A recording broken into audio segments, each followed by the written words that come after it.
Čau to lidi, vítám vás u dalšího videa. Omlouváme se, že po dlouhé době zase nevyšlo video, protože jsme měli jiný plány, jeli jsme na výlety všude a měli jsme máme zápasy ve fotbale. Aspoň můžete být rádi, protože tady to je speciální video, protože tady máme dva nový hosty. Je tady jeden, tady je druhý. Představte se nám, kluci. Já jsem Filip. A ty? Já jsem Radek. Okay. Dobře, takže můžeme jít na to. Lidi, jsme zase v tom lese, kde jsme byli vždycky. Já vím, že vám to přijde trapný, jo, ale prostě, kámo, my jsme dospěli a nemáme prostě auto, tak nevíme, kam máme jít. Hlavně, kámo, je večer a doslova teď je 5 a je tma jako v prdeli. Čau, Filo. Je to mega scary. Hovno vidíte, já vím, ale my nemáme nic jinýho.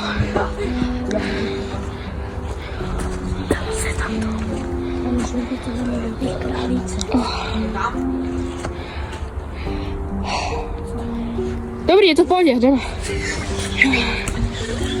Jsme tady na kraji, protože dál bychom se bojíme se jít dál, protože jsou tady prasata většinou a kluci, jaký jsou asi pocity? Dobrý. Špatný. Já se bojím. Špatný. Taky. Špatný. Takže čaute lidi, jsme tady zase. To hell was that? To je jedno. Dneska mám menší storytime, že jeden sápek se tady u nás zabil. Jen kvůli tomu, že prostě jeho máma furt vyhazovala z baráku, tak prostě jednou si vzal provaz a oběsil se. Je to fakt hnusný, nemusel to dělat, prostě mohl žít normální život a vysrat se na svoji mámu, protože kámo, když máš takovou mámu, že tě vyhazuje z baráku, tak je to fakt hnusný. No, prostě lidi jsou silní. Čauto lidi, máme tady druhý storytime, kde je to o jedné cápce, která vlastně byla mrtvá ve svém bytě.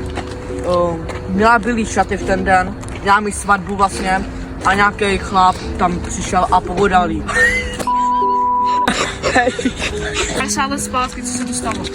Ale nikdo si to tady pomalu nepamatuje, prostě nikdo. Fakt jako nikdo. Abych to řekl, tak všichni na to chtějí zapomenout, protože to bylo vlastně fakt prostě, že měla mít svatbu a prostě v ten den, co měla mít svatbu, tak prostě byla mrtvá.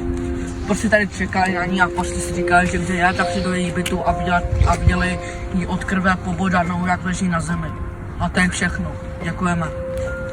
Lidi, možná někdy příští týden nebo někdy prostě budeme mít nějakýho hosta ve videu a bude to náš jeden kamarád. Se těšte, kámo, on je zabijat a to se těšte. To bude asi nejlepší video, který tady kdy bylo. Končíme dnešní video. Video přijde, další video prostě bude někdy příští týden nebo někdy jindy a čau, mějte se.